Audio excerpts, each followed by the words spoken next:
अभी हम आज जो स्टार्ट करने लगे हैं HTML के साथ, हमने पहले अपनी बतानी कि इमेज हम अपनी वेबसाइट पे कैसे लगाएंगे और फिर उसके बाद हमने करने नेविगेशन। तो पहले आपको इमेज का बताते हैं, फिर आपको मैं बताऊंगा नेविगेशन का कि नेविगेशन हम किस तरह अपने एक URL को अगर हम क्लिक करेंगे गूगल को, तो वो गूगल किस तरह अपनी वेबसाइट पे जाता है अपने URL के साथ। तो वो मैं आपको आगे बताऊंगा। अभी पहले बताते हैं आपको इमेज का कि इमेज हम कैसे अपनी वेबसाइट के ऊपर लगाएंगे। ठीक है, पहले हम अपनी बना लेते हैं एक फ़ाइल। ठीक है, एक नाम की हम फाइल बना लेते हैं। ठीक, इधर हम लिख लेते हैं इमेज। पहले इमेज का लिख लेते हैं इमेज डॉट HTML हमने बता दिया जी, HTML लैंग्वेज है। ठीक है, और यहाँ अब उसने बताया कि इमेज HTML के अंदर फाइल है, उसके अंदर आपका इमेज, बल्कि ये हम डिलीट कर देते हैं, ये हमें नहीं इसकी ज़रूरत। ठीक है, ये हमने इसको डिलीट कर दिया। अब हमारे पास जो है दोबारा यहाँ पर फाइल बना लेते हैं, इसकी ज़रूरत नहीं थी हमें। अब HTML2 के अंदर डायरेक्टली हम जो फोल्डर है उसके अंदर ही बना रहे हैं इमेज डॉट HTML। ठीक है, ये हमारी फ़ाइल बन गई। ठीक है, अब मैं आपको बताया हुआ था कि आपने जब Shift 1 को दबाना है तो जब इसको क्लिक करेंगे तो हमारा वो ऑटोमेटिकली कोड जो है HTML का वो बना हुआ आ जाएगा। ठीक है, अब इधर हमने डॉक्यूमेंट, यहाँ जो है टाइटल हमने दे दिया इमेज का, वेबसाइट टाइटल जो होता है जो ऊपर आता है क्या, ये हमारी इमेज का। और काम हमने सारा जो बॉडी में करना है। ठीक है, हेड का काम जब हेड में करना होगा मैं आपको बताऊंगा कि हेड में कब काम करना है। अभी फ़िलहाल हमने सिर्फ और सिर्फ काम सारा क्या करना है, बॉडी में। ठीक है, अब पीछे आपको ज़रूर आपने बेसिक आपको आते होंगे HTML के। ठीक है, आपको भी मैं सिर्फ और सिर्फ तो बताऊंगा इमेज कैसे हमने अपनी वेबसाइट के ऊपर लगानी है, बस इतना। अभी आपको मैं इमेज का टैग बताऊंगा। पहले हम लिख लेते हैं हेडिंग H1। ठीक है, हेडिंग लिख ली। H6 इसके टैग होते हैं टोटल, H1 से लेके H6 तक, तो डिफरेंट हाइट और विड्थ के साथ। वो जब आप यूज़ करेंगे तो आपको पता चल जाएगा। ठीक है, यहाँ आप इमेज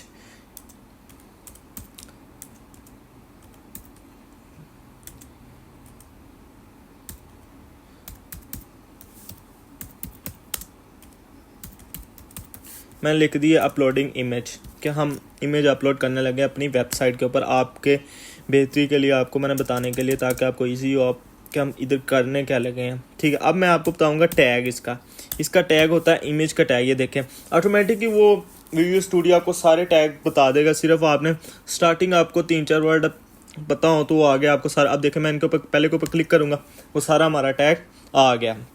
अब इसके अंदर भी हमारे पास इमेज हमारा टैग है। ये जो SRC है ना, ये इसे कहते हैं सोर्स, ये सोर्स है। और ALT जो है ये अल्टरनेटिव है। ठीक है, ये हमारे पास क्या होते हैं, एट्रीब्यूट। ठीक है, ये हमारे पास क्या होते हैं, इनको कहते हैं एट्रीब्यूट। और ये जो इमेज था जिसे पहले मैंने लिखा था, ये हमारे पास क्या था, टैग। अब सोर्स के अंदर हम पता क्या डालेंगे, हम सोर्स फाइल का URL डालेंगे। ठीक है, मैं आपको बताता हूँ किस तरह। अभी हम अपने चल जाते हैं सफारी पे। और शिट, इसे हम ख़त्म करते हैं। मैं आप मूवी देख रहा था, वो भी आ गई। ठीक है, इसे हम अभी इधर मैंने आपको बताता हूँ, ये मैंने रखा हुआ है पिक्साबे। ठीक है, जिधर से मैं मतलब अपनी आम सी मतलब वेबसाइट बनाने के लिए यूज़ करता हूँ URL ऑफ इमेज। ठीक है, अब यहाँ पर हम ना कोई भी इमेज का URL लेंगे। ठीक है, मैं आपको बताता हूँ वो उठाना किस तरह, वो इस तरह नहीं उठा लेना।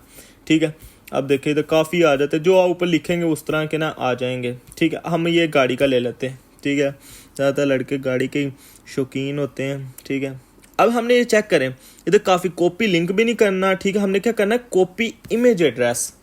क्या करना है, कॉपी इमेज एड्रेस। ठीक है, फिर हमने चल जाना है अपने विजुअल स्टूडियो पे, और इधर हमने क्या लगा देना है, कमांड हमने V करना है, मतलब इधर पेस्ट करना है उसे जो हमने वहाँ से कॉपी किया। और अल्टरनेटिव, इसको मैं नेक्स्ट लाइन पे ले जाता हूँ। अल्टरनेटिव वो होता है कि जब आपकी इमेज नहीं शो हो रही होती ड्यू टू नेटवर्क या जो भी मतलब आपका मसला आता है आपकी वेबसाइट के ऊपर, कभी कि आपकी इमेज नहीं आती, तो उधर आपने पता क्या करना है, आपने उधर लिख देना कि किसकी इमेज है। मतलब यूज़र को बताने के लिए कि यहाँ पर ये वाली इमेज लगी जो इस टाइम अपलोड नहीं हो रही, जब इमेज नहीं आएगी तो तब ये अल्टरनेटिव जो आपने जो भी लिखा होगा वो आएगा। ठीक है, यहाँ मैं लिख दिया जी ये है कार इमेज, ताकि जी यूज़र के पास जब वो इमेज ना आ रही हो तो उसके पास ये आ जाए। ठीक है, अब हम इसे करेंगे कमांड एस। ठीक है, कमांड एस करेंगे, हम इधर अपने लाइव सर्वर पे जाएंगे, या हमने गो लाइव किया, हमारी क्या आ गई इमेज अपने वेबसाइट पे आ गई। ठीक है, ये देखिए टाइटल था हमारा इमेज का, ये अपलोडिंग इमेज हमारी हेडिंग थी, फिर ये जो हमने वहाँ से यूआरएल जो उठा के हमने लगाई अपनी वेबसाइट पे वो ये आ गई। अब इसको सेट भी कर सकते हैं हम, सारा कुछ वो मैं आपको बताता हूँ किस तरह हमने इसको सेट करना है। ठीक है, वो सेट इस तरह कर सकते हैं हम कि हम इसी के अंदर ये यहाँ से हमने करना, इसी के अंदर हम क्या कर सकते हैं, हाइट, इसकी हाइट एडजस्ट कर सकते हैं। ये देखें हाइट का भी आपको एच लिखेंगे, हाइट आ गई। अब हाइट आपने कितनी रखनी है, आप रख लें 200 पिक्सल रख लें। ठीक है, फिर हमने क्या रख लिया, विड्थ रख लेते हैं। विड्थ हमने कितनी रखनी है जी, विड्थ हमने रखनी है इसकी जी 400 px। ठीक है, कमांड एस किया, सेव किया, ये गाड़ी किस तरह वो उस तरह ही होगी। ठीक है, आपको मैं एक चीज़ बताता हूँ, जब हम एक चीज़ एडजस्ट करते हैं ना हाइट, मतलब अभी हम इसको क्या कर देते हैं, मैं आपको इसको ख़त्म कर देता हूँ इधर से। ठीक है, अब इधर अगर हमने हाइट, ये देखें कमांड एस किया, वो देखें हाइट के साथ विड्थ भी खुद ही एडजस्ट हो गई है। जब हम एक चीज़ को सेट करेंगे तो दूसरी चीज़ ऑटोमेटिक ही एडजस्ट हो जाएगी। अभी क्या हमने विड्थ को तो नहीं छेड़ा था, और विड्थ भी देख लिया ऑटोमेटिक ही सारा एडजस्ट होकर जिस तरह वो बननी थी बन गई। ठीक है, ये इस तरह आप इसको सेट कर सकते हैं हाइट और विड्थ के साथ। बाकी जो इसमें डिज़ाइनिंग है, जो साइड की डिज़ाइनिंग, वो सारा क्या आएगा आगे CSS में। वो जब मैं CSS कराना स्टार्ट करूँगा तो फिर आपको सारी डिज़ाइनिंग भी बताऊँगा कि इमेज की डिज़ाइनिंग या टाइपिंग का डिज़ाइन, सारा ये आपको मैं A to Z CSS में बताऊँगा, क्योंकि CSS यूज़ ही डिज़ाइनिंग के लिए होती है, HTML सिर्फ स्ट्रक्चर बनाने के लिए यूज़ होती है। ठीक है, अब ये हमने इमेज का इतना ही था, ये इतना मुश्किल नहीं था। ठीक है, आसान सा था। अब हम इस सारे को क्या कर देते हैं, कमांड ओ, मैंने अपना ये जो टैग मैंने अपना ये जो कीवर्ड बनाए हुए हैं, कमांड ओ है कमेंट करने के लिए। आप भी जाके अपना कीवर्ड्स कोई भी कमेंट करने के लिए अपने से बना सकते हैं। ठीक है, अब आपने ये देखें ये हमने कर लिया। अब ये मैं कमांड एस करूँगा, वहाँ से सारा खत्म हो गया क्योंकि हमने कमेंट आउट कर दिया। कमेंट आउट सिर्फ आपके कोड में आएगा, डेवलपर रीड कर सकता है सिर्फ इसे, या आपकी वेबसाइट पे ये चीज़ें शो नहीं होगी। ठीक है, अब हम यहाँ पर ये मैंने डिलीट ही कर दिया। ठीक है, ईजी के लिए कि क्या डिस्टर्ब अंदर होते रहेंगे कि ये क्या चीज़ थी। ठीक है, अब हम क्या करने लगे हैं, हेडिंग H1 हेडिंग। ठीक है, हेडिंग दी। अब हम करेंगे नेविगेशन, कि नेविगेशन क्या चीज़ है। ठीक है, नेविगेशन ये हमने दे दी हेडिंग। ठीक है, नेविगेशन की कमांड एस किया, वो नेविगेशन यहाँ पर आ गया। ठीक है, अब हम आएंगे नेविगेशन। नेविगेशन क्या होता है, नेविगेशन का जो है टैग जो होता है, हमने क्या लिखना है, हम यहाँ लिखेंगे नेविगेशन का टैग एंकर टैग। ठीक है, ए एंकर टैग, इसे कहते हैं एंकर टैग। अब इसमें जो ए है वो एंकर, वो हमारे पास टैग है। जो एच रेफरेंस है वो हमारे पास क्या है, एट्रीब्यूट। ये मैंने आपको इमेज में भी बताया था। ये दो चीज़ों का डिफरेंस आपने याद रखना है कि दोनों चीज़ से क्या है, ये इंटरव्यू में ज़रूर पूछी जाती है। ठीक है, अब एच रेफरेंस में हम पहले इधर लिख लेते हैं जी गूगल। ठीक है, अब नेक्स्ट आते हैं, फिर हम एक और बना लेते हैं। ठीक है, एक और बना लेते हैं, 3-4 बना लेते हैं ताकि ना आपको पता चल जाएगा कि हम कर करें। अब हमने पता क्या करना, ये देखें गूगल जब मैं करूँगा कमांड एस, अब वहाँ पर क्या आ गया गूगल। अब आपको मैं खोर टैग बताता हूँ, इसको ब्रेक करने का आगे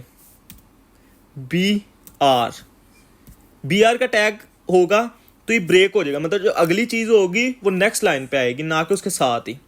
ये देखें BR, ये हर जगह आप लगा दें। ठीक है, ये BR का टैग, ये ब्रेक करने के लिए, मतलब लाइन को ख़त्म करने के लिए कि आगे ना चीज़ है नेक्स्ट पे आए।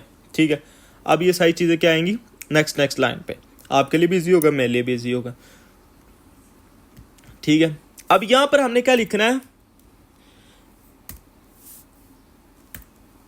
बल्कि ये मैं ना इधर से थोड़ा हो सकता है। अब हम जाएंगे किधर, गूगल पे। इधर तो आप हमें कहेंगे रट्टा लगा के लिख रहा है, लेकिन मैं आपको सही बताऊं कहाँ से यूआरएल उठाना है। गूगल के, ये गूगल का यूआरएल है। ये हमने क्या कर लेना है, कमांड सी, क्या करना है, कमांड सी कॉपी कर लिया।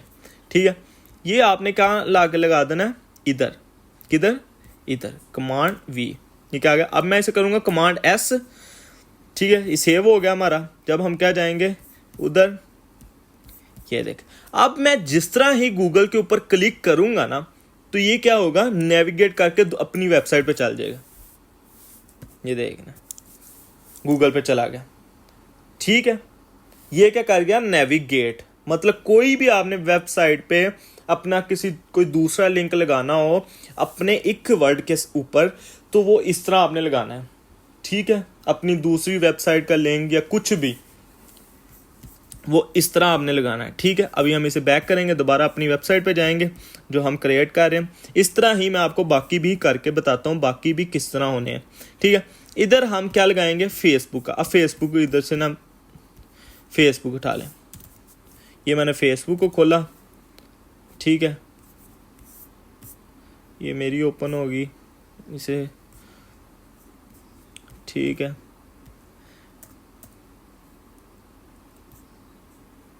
ये यहाँ से मैंने उठा लिया। ठीक, 1 मिनट, ये ना मेरी यहाँ पर ओपन है, तो पहले मैं इसे किसी और का उठा लेते, रहने दो उसे, आप रहने दें, मैं आपको किसी और का उठाता हूँ, क्योंकि इधर ना मेरी ओपन हो, बार बार वो आगे आ रही है। तो हम इधर किसी और वेबसाइट का उठा लेते हैं, और वेबसाइट का इधर लिख लेते हैं यार, वेबसाइट कोई वेबसाइट दे दो हमें, जो भी कोई। ठीक है, अब ये वेबसाइट, ये विकीपीडिया की वेबसाइट पे चले गए हम।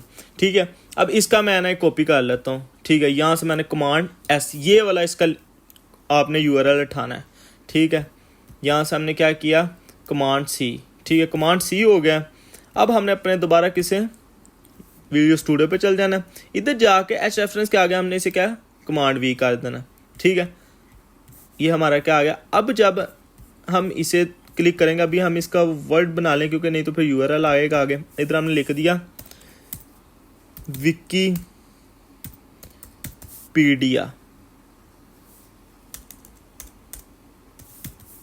ठीक है, ये हमारे पास विकीपीडिया आ गया, कमांड एस किया।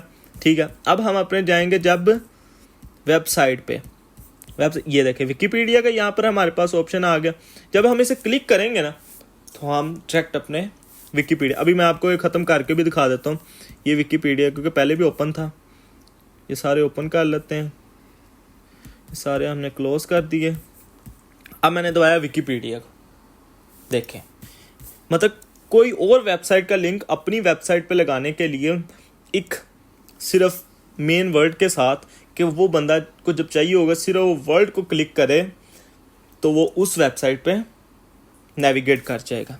ठीक है, बस इतना सा, बाकी भी हर जगह आप इस तरह लगा सकते हैं। जितने आपने लगाने हैं टैग, जितने आपने अपने वेबसाइट पर दूसरे लिंक देने हैं, वो आप इस तरह ये वाला टैग यूज़ करके दे सकते हैं। और ये आपको देने पड़ेंगे, क्योंकि ये अभी आगे यूज़ होंगे आपकी प्रोडक्ट्स के लिए भी, क्योंकि डिफरेंट प्रोडक्ट्स होती हैं, तो डिफरेंट प्रोडक्ट्स के डिफरेंट यूआरएल होते हैं, डिफरेंट वेबसाइट होती हैं। उसको जब हम क्लिक करते हैं तो हम दूसरी वेबसाइट पर नेविगेट कर जाते हैं, तो इसी वजह से वो यूज़ होते हैं। ये बड़ी वेबसाइट में यूज़ होंगे, बड़ा मेन ऑप्शन है नेविगेशन का।